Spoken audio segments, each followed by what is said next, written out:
And the crazy thing about O'Malley is that he is getting better every single time that we see him. When he steps foot in the octagon, he's better than the last version that we saw. When he knocked out Aljamain Sterling, was that a lucky shot? Didn't look very lucky, but he just performed like that over 5 rounds over Chito Vera. He's something special, and he's got the potential to go down as the greatest bantamweight the sport has ever seen. But of course, he's got to go through Merab, Corey Sandhagen, and Umar Nurmagomedov. I mean, that is a murderer's row. When we were fighting, when we wanted to hurt somebody, we threw really hard. You know in your mind, you kind of bite your mouthpiece and you just throw as hard as you could. Sean O'Malley never does that. Everything kind of goes at the same speed and pace, but he just knows when one lands perfect and he has you hurt, and then he turns it up. I just think that this kid's mind for fighting is growing every single time, and more 25-minute fights will only make him more and more dangerous. And it shows just how talented O'Malley is. And I think a lot of people, they look at the hair, they look at the cockiness, they look at the lifestyle and how he lives and all that stuff. It's like, guys, you know, you may not like him, but you cannot deny this kid is highly skilled. Sorry about it. Beautiful job for Sean. Hats off to him. The only thing that rubbed me the wrong way a little bit, again, and you could call me salty about it, you could call me a hater, but I stick up for my boys, and I hope you guys do too. But he should have called out Merab and did the right thing. I think it's kind of ridiculous for him to say, Dana, get the jet to Spain. Like, what are you talking about, dude? McGregor, when he was on that crazy run, John Bones Jones, Ronda Rousey, when people have this air of invincibility about them, and now, you know, you could make the argument that Sean can now actually say that he's undefeated because he's got the loss back. He beat Chito in convincing fashion. You know what I'm saying? I'm not saying it's eradicated, but if you get revenge for your losses, it certainly helps that argument. When you're fighting a guy like Sean O'Malley who has so much great movement and he's looking to pick his shots, and you're given the opportunity to pick his shots, you have to make it a nasty dogfight. You have to get on him, because when in those exchanges, that's where you're gonna land that shot that's gonna hurt him. You're not gonna outshot, you're not gonna pot shot Sean O'Malley. He's too fast, he's too good, he's too sweet, he's too sugar. Okay, it's not gonna happen. You have to get on him. But if you are forced to stand with Sean O'Malley at range, you are in trouble.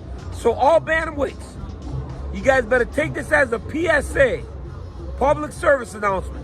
Get wrestling, get more comfortable moving your head and being reckless. Because if you're stuck at range with the Sugar Show, you are in trouble. Sean O'Malley, to this point in his career, has controlled range better than anybody that I could tell you. John Jones does a great job with range, but John himself will take his range away at times. That's what taking you to the ground is. John takes the range away. So I don't know if you can use that against him, but in all fairness, if you're comparing the two, nobody takes the range from O'Malley, and that is rare. That being said, he does have the UFC title. He has gotten a lot better with his twitches, with his fakes, with his feints. He's gotten so much faster at what he was already doing, and a whole lot better. He's actually even shortened his stance a little bit more. He's not so wide no more. It's still wide, but it's not as wide as how it used to be. So Sean's up to something really, really good. I would love to see him fight. Obviously, his real test is going to be against the #1 contender, which right now, Merab is a huge favorite against a guy like Sean O'Malley. And this kid's good. This kid's good. All the hate and everything that people say, whatever, with him, I think they need to realize that this kid's good. He's just an evolution to the game. But there was times where he showed that fighting a guy like Merab or a guy like Umar Nurmagomedov, or maybe a guy even like Corey Sandhagen, that he could potentially have an issue, because Sean has done very well because he hasn't fought anyone that could strike like him, that who has the speed and pace and angles like he does. I think Corey Sandhagen is that guy, but also Merab and Umar and their pace and their relentless grappling, I think he could have a problem with. But, you know, he did a great job. Sean O'Malley, exactly what I said he was going to do, he did it. And I saw him at the after party last night, and I told him, hey, great job. You've defended that belt, so you a champ.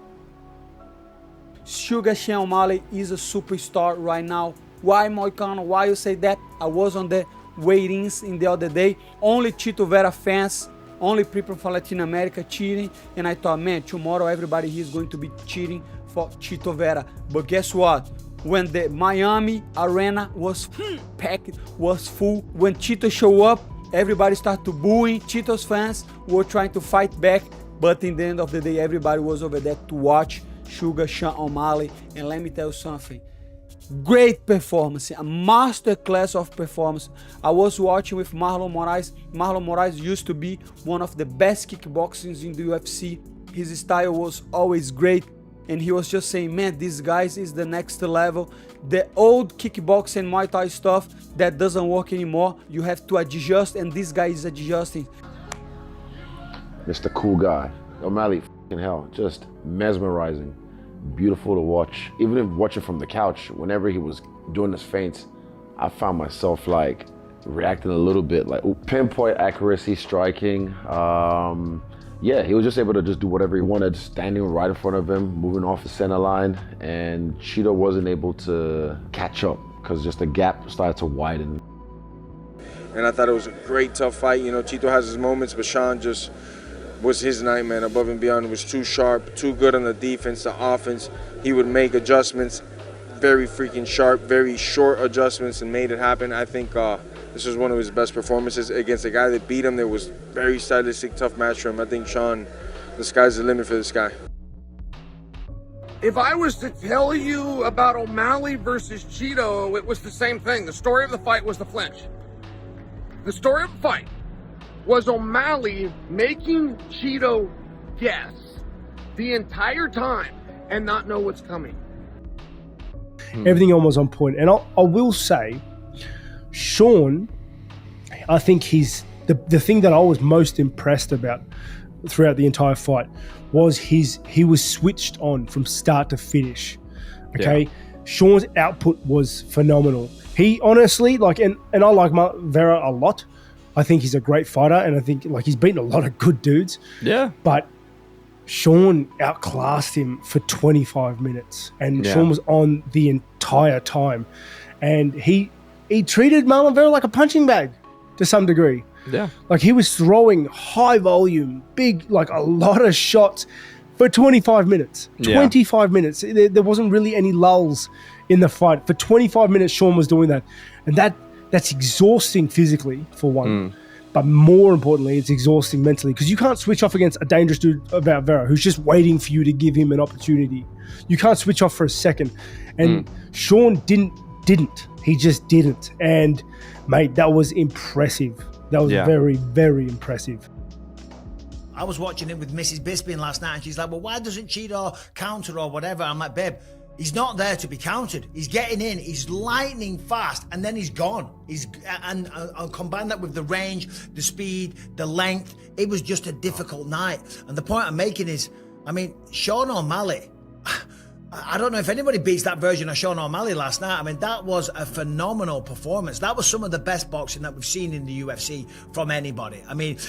Those hands on display were as good as any boxers, okay? That definitely was the ass whooping I was expecting. I knew if Chito was going to win, it was going to have to be with something lucky and where Sean loses focus. But Sean's fight IQ from a very young age has been really high. Sometimes he does what I says, but sometimes I say things and they're just not there, so he doesn't force them, and he just stays so present in there. His fight IQ's very high. He's got a ton of heart, a ton of discipline, and he's just a phenomenal athlete. Yeah, you won, but you won against a guy that we were all expecting you to beat. So as a champion, it's hard for me to put a lot of stock in that because I just can't respect it as much. I do respect you win. Yeah, you go in there with anybody, it takes balls. And I'm just calling it how I see it. But at the end of the day, if you beat the next best guy, that's a true champion. Ilia Topuria is not that guy that you think you're just going to go up there and take out. He's a real killer. And I think that's a tough order of business for Sean O'Malley. But stay in your division and defend your belt a couple times, and yeah, he's throwing his guy a bone. Take care of the other Georgian first.